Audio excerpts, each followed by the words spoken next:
Mike McCool here in the Royal Examiner Studio, and with me today is Lieutenant Terry Fritts. Terry is the all-about general guy at the Sheriff's Office, handles a lot of things, but today we're going to talk about the Drug Take-Back. That's a mouthful, isn't it? It is. Drug Take-Back Day, which is Saturday. Yes. And you do this thing twice a year, normally in the spring and the fall. This is associated with the Drug Enforcement Agency. That I know about, and I was just amazed at the amount of drugs that you collect. I mean, like old prescriptions. Tell us a little bit about what the whole thing is and how we can use it. So, in the efforts to fight drug abuse, we don't want the prescription medications, just laying around someone's house to where somebody can accidentally ingest them. But we also don't want them disposed of by being flushed down the toilet. No, that's not a good thing. People think, just go down.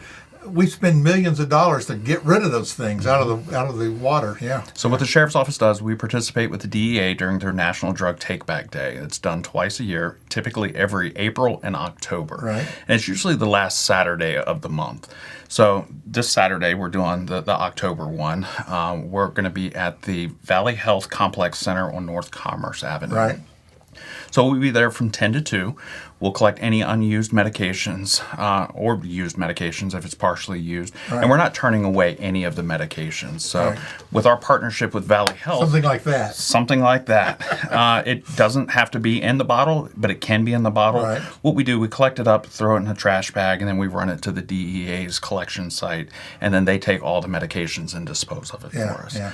Typically, we get anywhere between 80 and 100 pounds each time we do it. That's a lot. Yes. Because this thing weighs just ounces, so that's a lot of unnecessary prescriptions. Because what happens, even we all have it. You open your medicine cabinet up and you have bottles and bottles of stuff because there's one left, three left, whatever it is, and you look at it and you say, well, I'll just keep that in case I need it.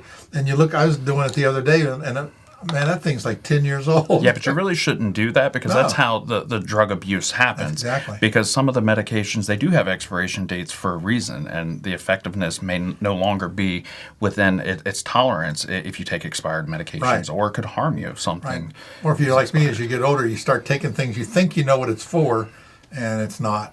And it's always good. So this gives us an opportunity to just grab it all up, throw it in a bag, and because this is real easy, you just drive through. That's you don't even correct. get out of your car or anything, do you? No questions asked. You just hand me a bag or the prescription medication. We are going to look through it, and what we're looking for sharps, liquids, and aerosols.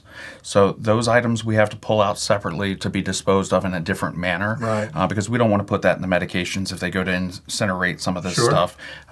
We definitely don't want anybody to get injured and get stuck by a needle or something along those lines. So we have safe ways to dispose of those items. I always think, what's the weirdest thing that people have brought by there? Can you recall? Trash. That's normally what it is. People will hand us a container, but it'll have all kinds of odd and end little things in it, and it's usually just trash, and we separate that out as well. All right. But do not bring me your trash. I really don't want that, please. But it's good just to clean out your medicine cabinet, and it's better to be, bring it and let's dispose of it the proper way. Right. And it's no questions asked. Just drive through. It's completely drive through. You can get out if you have a lot of medications that you'd like to dispose of. But it's no questions asked. Just drive through, hand me what you have, and then we'll put it in a bag to dispose of. That's great. And for those that cannot make it out this Saturday, the Sheriff's Office has a bunch of the Deterra drug neutralizing bags. Yeah, that's a neat little thing. Tell us a little bit about that. So we have a pile of them sitting out in our lobby at the Sheriff's Office, and some of our partners throughout the community have a few of them set out in their establishments. And what that does is it gives people a safe way to dispose of their medications in lieu of flushing them or disposing of them in an unsafe manner. What that bag actually does is neutralize the medication, rendering it safe to be disposed of in your garbage. Right. It's a chemical. So you just take the thing and just dump these into the bag? Correct. You do have to take it out of the container for that to work because there's a chemical inside the pouches that neutralize the medications. Right. Not quite sure exactly how it works. There's instructions on the back of the bag, but Deterra assures us that when you dispose of the medications this way, it is 100% safe. So then you can just throw it in the trash and then you goes can in just the throw it in landfill. the trash. And we're not going to harm anybody. No. I do know you mix it with a little bit of water, put the medications in the bag, mix it with water, and it neutralizes the medication. Yeah, that's cool. Yeah, it's always a safe thing to do. We don't think it bothers any. Like you say, when we used to flush everything used to go down the toilet, And we don't realize that people downstream is drinking that water. And Yeah. I know the chemicals and things, microplastics and phosphorus and even like estrogen. your septic tanks and stuff Oh, like yeah. that. You don't want to flush that stuff in your septic tank because at some point all that goes back to ground drinking water. Right, right. And I don't know about you, but I don't really want to drink some of this No. medication that's we out don't, there. especially the stuff you don't even know what it is. Right. All right. Well, I think that's a great service that the sheriff's department.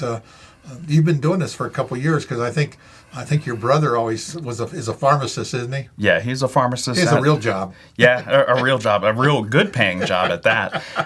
But he works for Valley Health, and we've partnered with him and Valley Health for a number of years. So we're very thankful for that partnership because Yeah. without them, we wouldn't be able to dispose of some of the sharps, the aerosols, and the liquids because the Yeah. DEA drug take-back is only for dry medications. Right, right. Well, I think we got a little bit more information that I didn't know. That's great. Mm-hmm.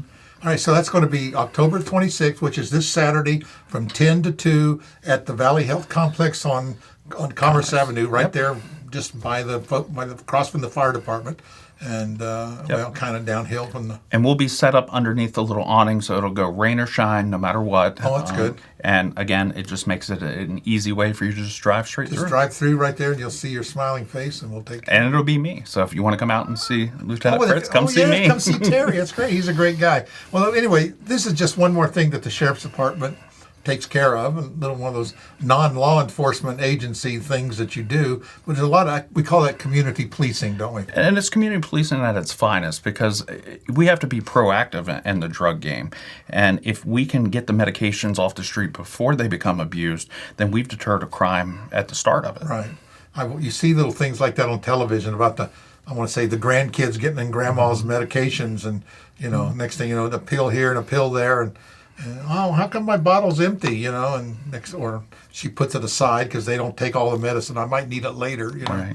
That's a great idea. And med management is super important for our seniors or anyone within the community because if you just leave your medications unattended, not secured, anybody could get into it and accidentally take the wrong thing. Right, right. And there's a lot of things we said about overdosing. It's amazing what the drug that helps you can also kill you. Mm-hmm. Yeah. Like And this. sometimes it's accidental. Yeah. Not everything is an intentional overdose. You could forget that you've taken your medication and then take it a second time. It happens a lot to our seniors that suffer from some memory issue. Sure, sure. Well, we will see you Saturday from 10 to 2. All How's right. that? Sounds Appreciate great. it, Terry. Thanks a lot. And say hi to the sheriff and thank her for letting you come over here and talk to us. Will do. I'm All glad right. to be back. Thank you.